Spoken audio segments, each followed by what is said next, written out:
Neil Hermes is our resident ornithologist and joins me now. Hi, Neil. Good morning, Tatiana. How are you going? I'm good. This is probably the best weather we've had during our segment in a long time. I'm standing outside at Callum Reserve looking at a beautiful eastern rosella as we speak. Oh, lovely. Sorry, where's that? Whereabouts are you?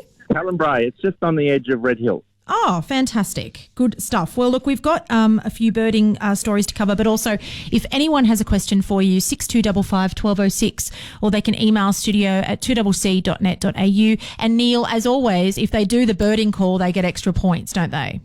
Absolutely. Super points for that today. Yeah. Super Saturday today. Super Saturday. Or if they have a birding pun that you haven't heard, because you were saying last week you'd heard them all, and I challenge listeners to come up with one.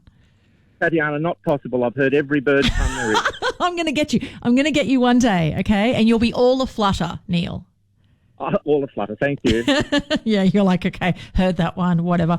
Now, we've got a great story to start off with. A bird has been rediscovered after being lost for apparently 140 years in Papua New Guinea. Yeah, this is a great story. It's from one of the very remote islands just off the eastern end of Papua New Guinea, and the bird is a huge bird. It's a big bird. Mm-hmm. It's a type of pigeon. It's called a pheasant pigeon because it looks like a big pheasant.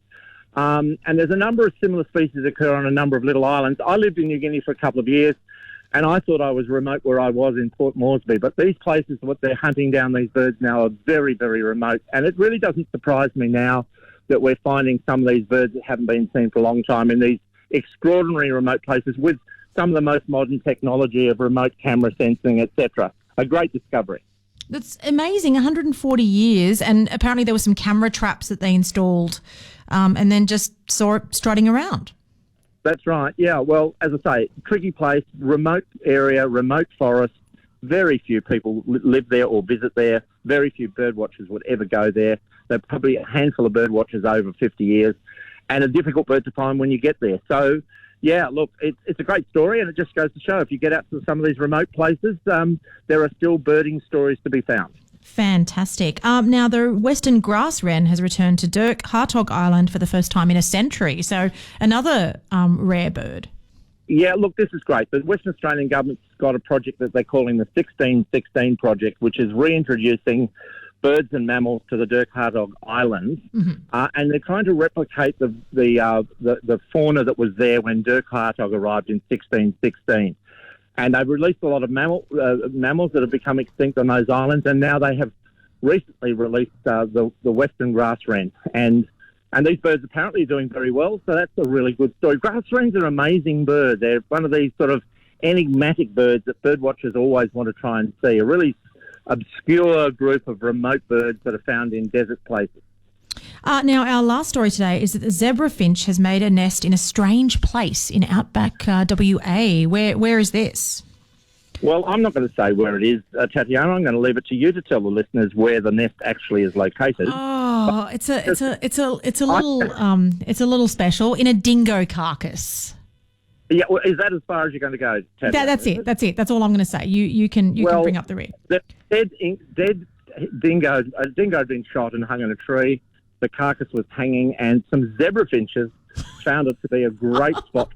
Let's say they found a location in the parts of the rear of the animal that was convenient to put a nest into, and they're nesting there. And it's the first time zebra finches have ever been recorded nesting in such a weird place. Oh, and they can't get rid of the carcass because now it's someone's house.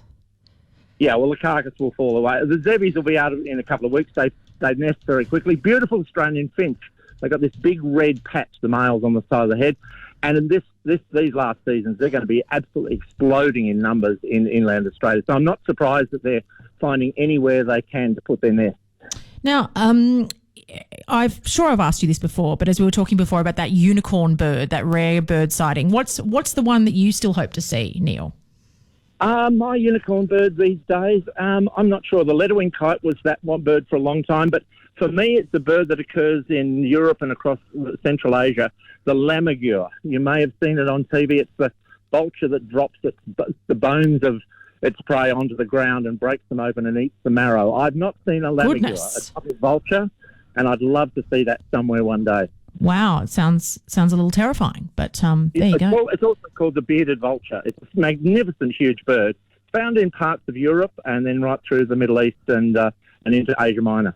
Fantastic. Now, Neil, what other bird watching are you getting up to this weekend? Let us live vicariously through you. Well, we're having a lovely walk here in Callum-Bray this morning. Hopefully we'll see 20 or 30 species here. We've already seen quite a few. It's a beautiful day to be out walking. I mean, it's actually still. There's not a breath of air, and there's birds calling everywhere. So it's just a lovely day to be out. Almost anywhere, even in your own garden today, will be a great spot for bird watching. Wonderful. And Neil, remind us, how can people get in touch if they want to go on a birding adventure with you? neilhermes.com.au, my website, or check out my YouTube channel. That'd be great, Tatiana. Thanks so much, Neil. You enjoy this gorgeous weekend. Thank you very much, and you too. Happy birding. Thank you. You too. That's Neil Hermes. And again, if you have a birding pun that he hasn't heard, I'd be very excited to share that with Neil.